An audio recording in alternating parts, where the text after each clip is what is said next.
Praise the Lord.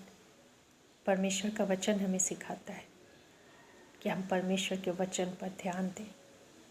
वो हमसे क्या कहना चाहता है, परमेश्वर हमें क्या निर्देश दे रहा है या क्या चेतावनी दे रहा है, किन बातों को वो हम पर प्रकट कर रहा है।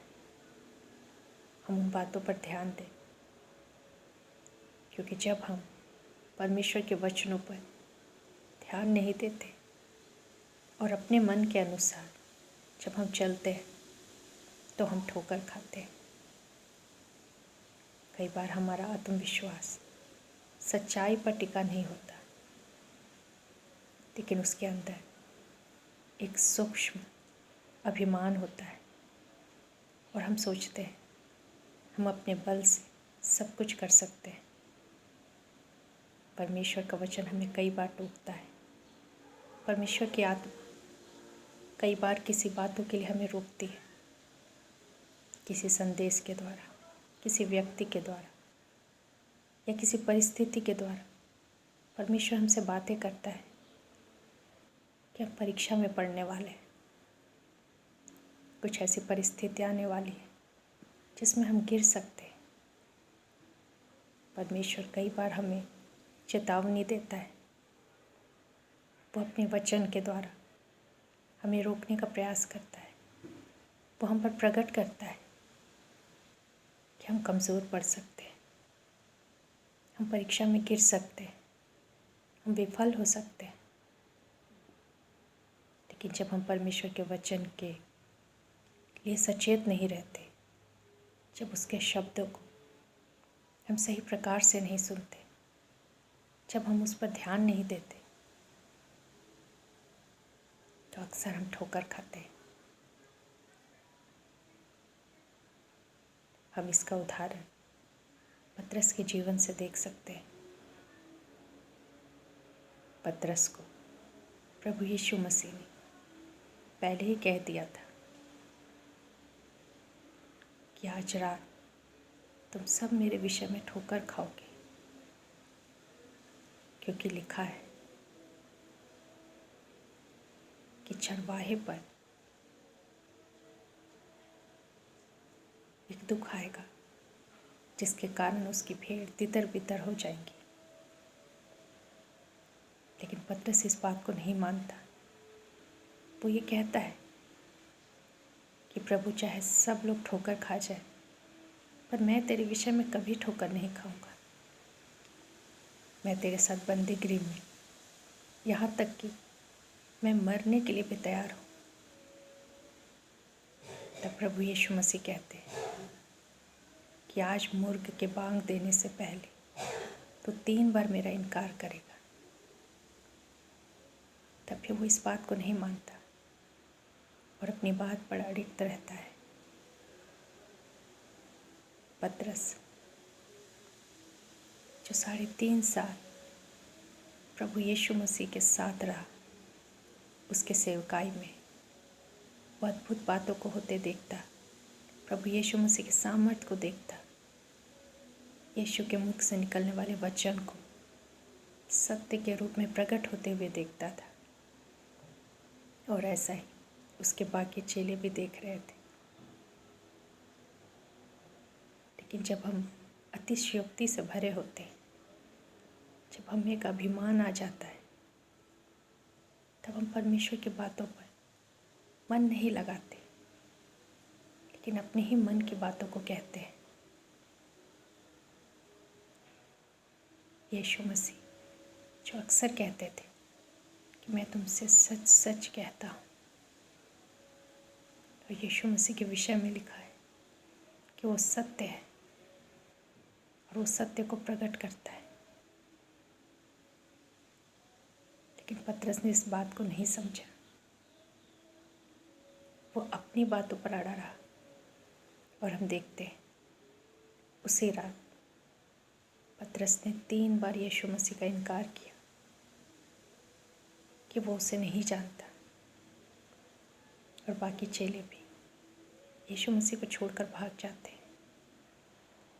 परमेश्वर जानता है हमारी कमज़ोरियों को, वो जानता है हम कहाँ पर निर्बल हैं। हम कहाँ पर गिर सकते हैं।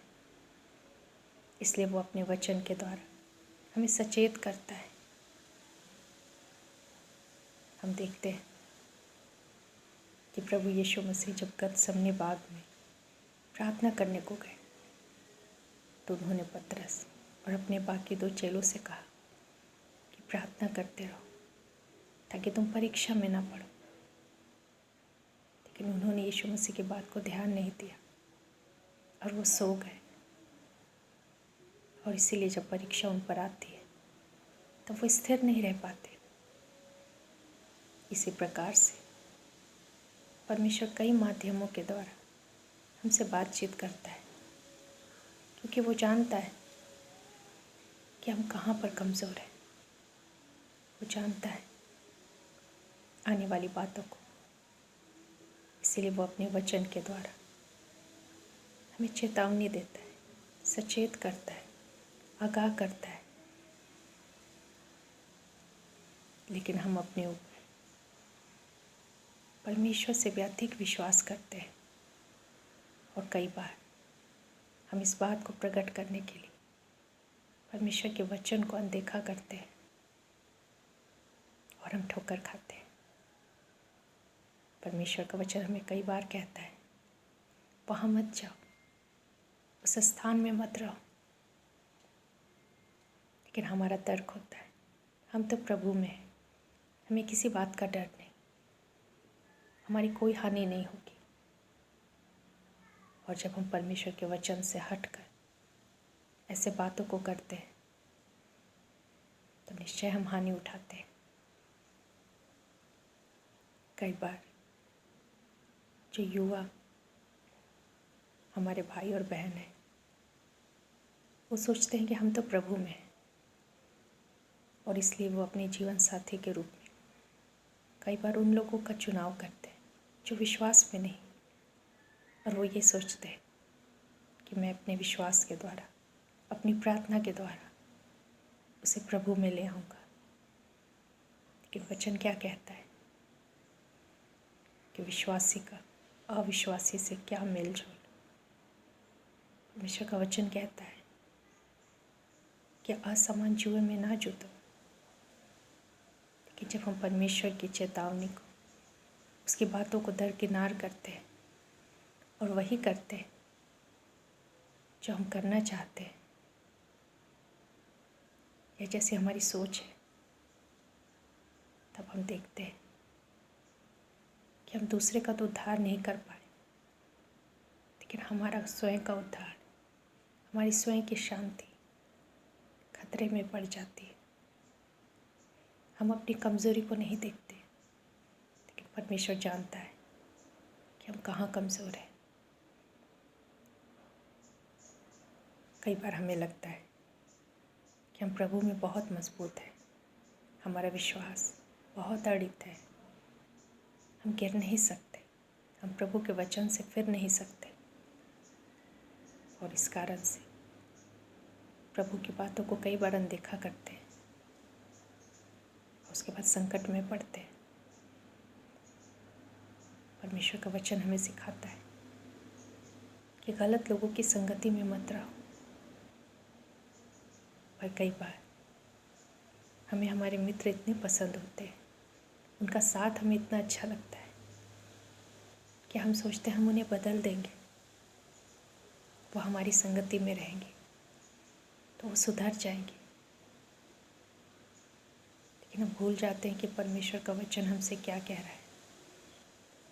जब हम स्वयं ही मजबूत नहीं हैं, जब स्वयं हमारा विश्वास स्थिर नहीं है, तो हम कैसे किसी और की जिम्मेदारी ले सकते हैं। हम दूसरों के लिए प्रार्थना कर सकते हैं, प्रभु के सामने हम उनके लिए प्रार्थना कर सकते हैं ताकि प्रभु उनके जीवन में काम करे। ये वो सबसे अच्छा कार्य है जो हम कर सकते हैं। लेकिन जब हम स्वयं किसी का उद्धार करने को उतरते हैं बिना ये जाने कि हमारी तैयारी कितनी है, हम प्रभु में कितने मजबूत हैं, हमारा विश्वास कितना दृढ़ है, और जब हम ऐसे बातों को करते हैं हम उस परिणाम को नहीं देखते जो हम देखना चाहते हैं। परमेश्वर वचन के द्वारा, किसी व्यक्ति के द्वारा या परिस्थितियों के द्वारा हमसे बातें करता है, लेकिन हम अक्सर उस पर ध्यान नहीं देते। हमारे माता पिता बहुत बार हमें टोकते हैं, ये काम मत करो, वहाँ मत जाओ, उनकी संगति में मत रहो, लेकिन हम उनकी बात नहीं सुनते। हमें लगता है हम बहुत मजबूत हैं, हम हर संकट का सामना कर सकते हैं।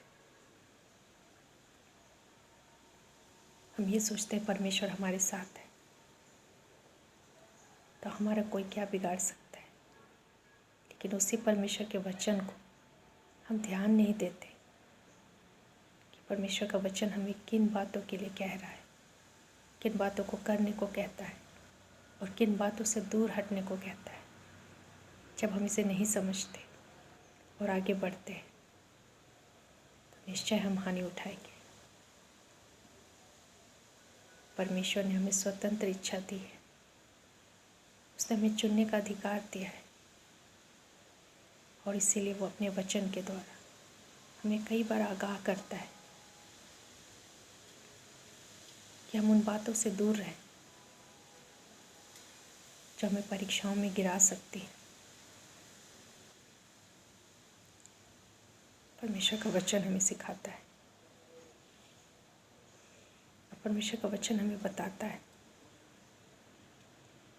कि हमें अपनी संगति कैसे रखनी है, किन लोगों के बीच में उठना बैठना है, किन से हमें मित्रता करनी है। लेकिन जब हम उन बातों पर ध्यान नहीं देते और सोचते हैं हम तो प्रभु में हैं, हम कुछ भी कर सकते हैं, प्रभु तो हमारे साथ है, लेकिन हम भूल जाते हैं परमेश्वर अपने वचन के विरोध में नहीं जाता। परमेश्वर का वचन अटल है, और जब हम उस वचन के साथ सहमत नहीं होते, उसके साथ खड़े नहीं होते, तो हम संकट में पड़ते हैं। पतरस और उसके चेले तो यीशु मसीह के साथ कई वर्षों तक रहे, फिर भी वह चूक गए। आज हम भी अपने आप को जांचें कि हम कहाँ पर हैं। हमारा विश्वास कितना भी बड़ा क्यों ना हो, हम प्रभु में कितने भी दृढ़ क्यों ना हो, लेकिन हम परमेश्वर के वचन की अनदेखी ना करें। जब हम वचनों को पढ़ते हैं या सुनते हैं तो हम ध्यान दें परमेश्वर हमसे क्या कहने की कोशिश कर रहा है। हमारा परमेश्वर जो आदि और अंत है, वो हमारे आज और कल को देख सकता है, और इसीलिए वो आने वाली बातों को जानता है, और कई बातों पर वो हमें सलाह देता है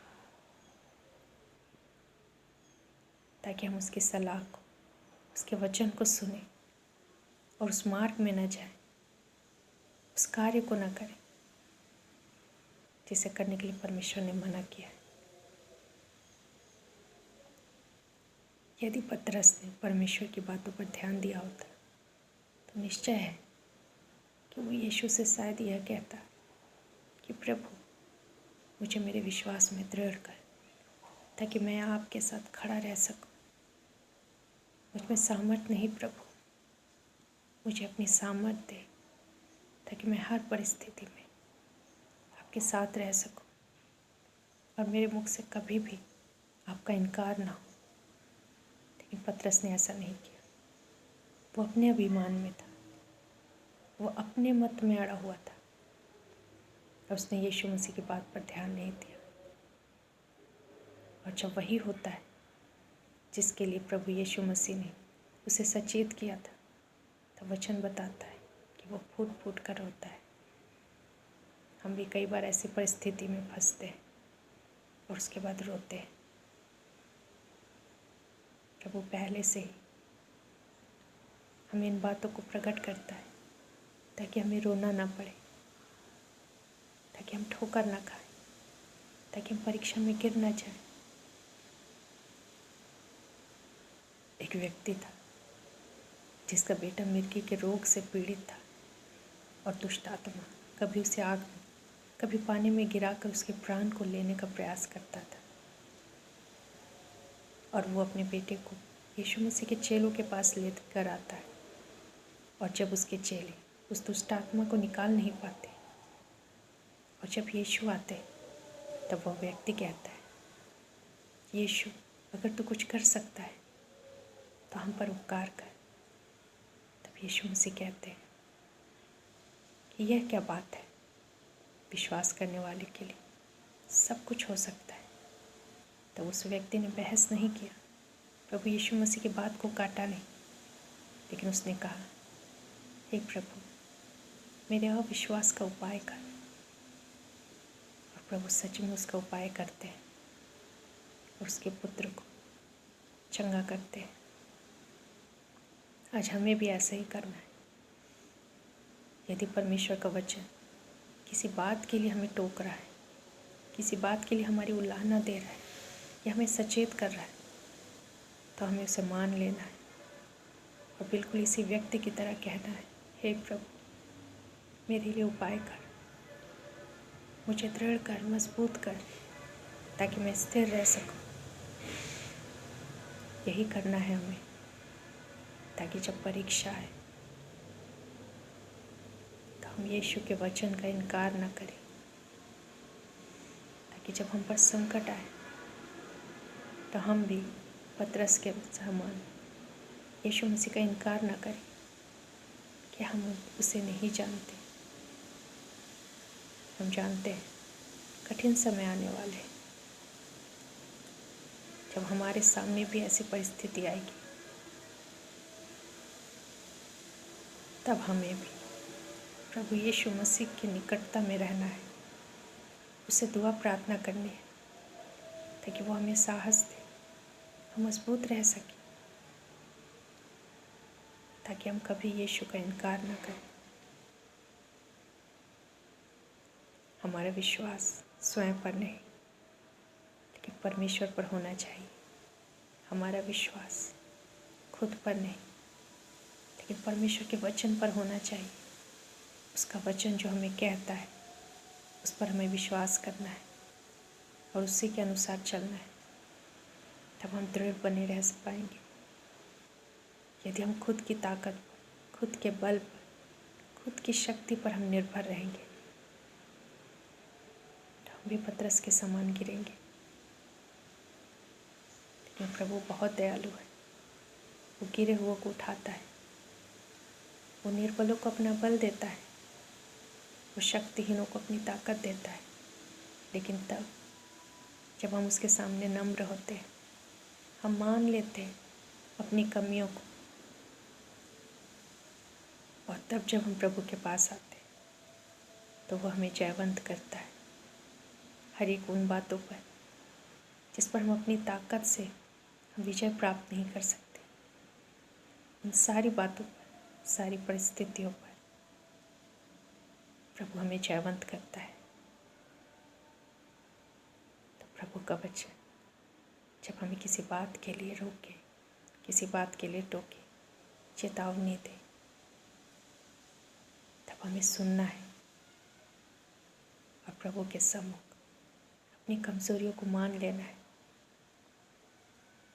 ताकि परमेश्वर हमारी निर्बलता में अपनी सामर्थ्य को सिद्ध कर सके, ताकि जब हम कमज़ोर पड़े परमेश्वर के बल के द्वारा हम खड़े रह सकें, ताकि जब कठिन परिस्थिति हो तो हम यीशु को अपना प्रभु करके हम स्वीकार कर सकें। हमारा प्रभु वह हमारी हर एक निर्बलता को जानता है, और वो जानता है कि इन्हीं निर्बलताओं को लेकर शैतान हमें परखता है। इसीलिए वो हमें पहले से सचेत करता है, ताकि हम परमेश्वर के वचन को ध्यान देकर सुने और अपनी निर्बलताओं को लेकर परमेश्वर के सामने आए, ताकि वो अपनी ताकत से, अपने बल से हमें भर सके और हम शैतान के हर एक परीक्षाओं पर जयवंत हो सके। प्रभु इस वचन हम सबों को बहुत से आशीष दे। धन्यवाद।